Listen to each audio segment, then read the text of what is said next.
Hello everyone, welcome to my studio and 20 years of painting.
Today, while my studio practice is slowly shifting into new directions such as mixed media and fiber art and working on new installation work, I still love to paint.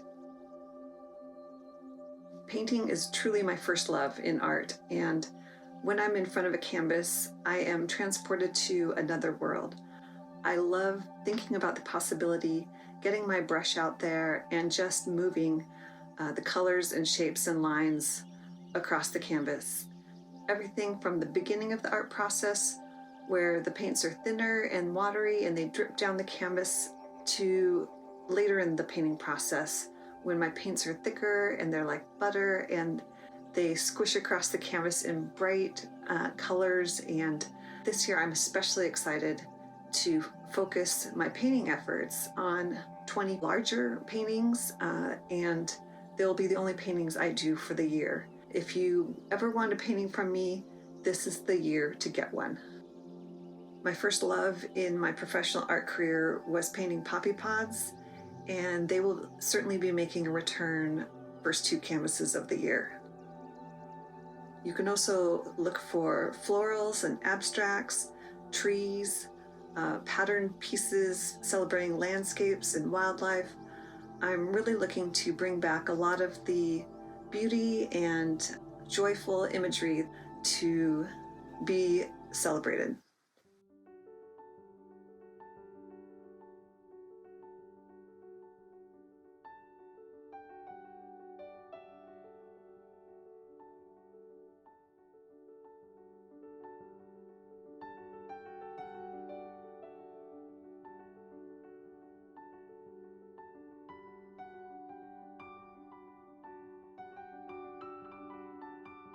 I guess like lots of kids, I would say I started painting when I was really young in school.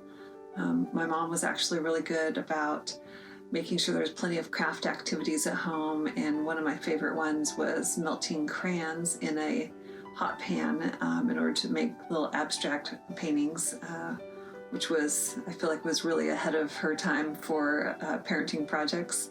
From my time at the University of Washington as an undergraduate student, I received my BFA there in 1992. I had a full range of professors that gave me immense skill and confidence, and taught me everything I know about pushing paint around a canvas. I was very lucky I got to be a part of the program there. After entering college as a STEM student, it was kind of a surprise to everyone that I decided to study art, and specifically painting. There's something really special about the feel and the immediacy of paint. Most of my career has been with acrylic paints, which really gives that feeling of immediacy because it dries so fast. I can paint extremely quickly and layer the colors and textures very fast. And when you're painting big with materials like that, it's just very freeing and it feels like a dance. And I just love being present in that moment, just following what my heart tells me to do with a big canvas. I prefer painting on canvas, but I have done a lot of exploring in painting on paper. I think the hardest thing is just then having to figure out how to mount it or frame it at that point. So the canvas, it makes it a little bit easier. One of the reasons I stretch my own canvases is so that I can have the surface, the texture that I want it to be. I don't like pre-gessoed canvases or surfaces. They're usually too slick for me, too smooth, and I like a little tooth to what I'm working on. I also, since I stretch my own canvases, I like to use my own gesso because then I don't have to work so hard to stretch it tightly, because the gesso will actually tighten it for me just within that process. So that's why when I am gessoing a canvas, I always start out with an X design.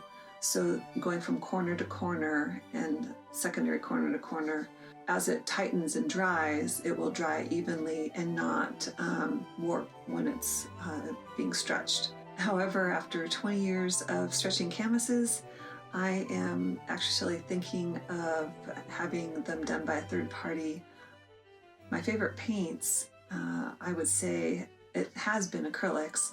And I started out with Daniel Smith acrylics back when that was a thing. I don't believe they make them anymore. But being that I started my painting career in Seattle, it was always fun to pick out the paints I needed locally from the Daniel Smith store. And since I moved to Oregon, I have switched to using more M. Graham paints and Gamblin paints as well. I find those to have a high quality, high pigmentation, really smooth, buttery texture, which I love, and they're locally made, so I appreciate that. I get asked a lot of times, especially when I was painting with acrylics, what do I use for thinning my paints? If I'm using acrylics, I just use water to thin them down, and when I'm using oils, I use EcoSolve as a thinner and also as a means to clean up. I try not to get too fancy with materials and tools. I don't need a bunch of gadgets or new things to play with. I'm pretty old school in terms of my needs in the studio. And just give me a big brush and some paint and I'm pretty happy.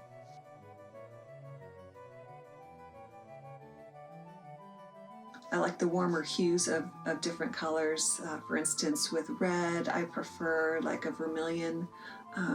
My all-time favorite was always the Daniel Smith vermilion.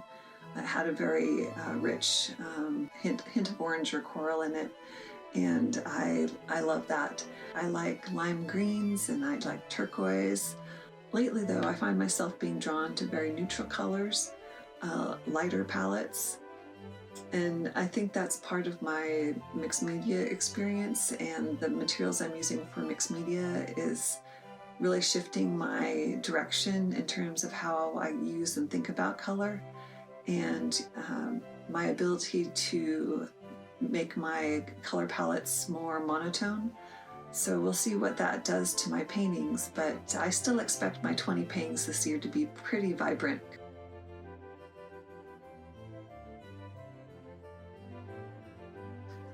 So I'm celebrating 20 years of painting this year because it was 20 years ago that I sold my very first little tulip painting on eBay. Something new was sparked inside of me that I realized I could actually make paintings and sell them and maybe one day call myself an artist.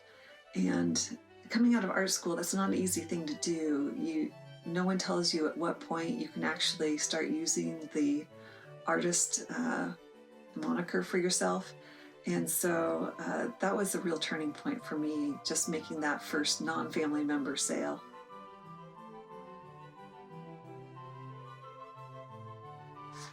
Right now, my studio is in my home. So this space right here is a bedroom in my home. It's a small space. It is difficult because I do work on lots of different projects at once. I'm working on paintings, I'm working on stitching, I'm working on sewing, I'm working on collages, and each of those things requires some amount of space to work. And even though it's workable and I love working at home and from home and spending time with my pets and my family more by being at home, I need to figure out what I'm going to do when I'm working on larger projects. And for the immediate future, I'll probably rent space as needed when I'm working on larger pieces or projects.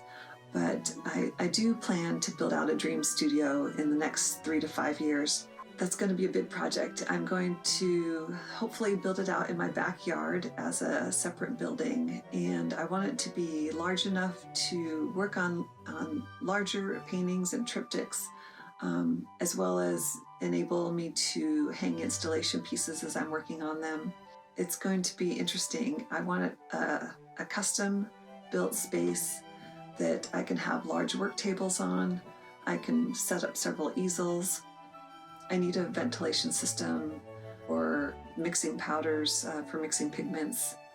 I'm fairly certain I can do it, but it's going to take a few years, and I'm just looking forward to having my dream studio space at some point.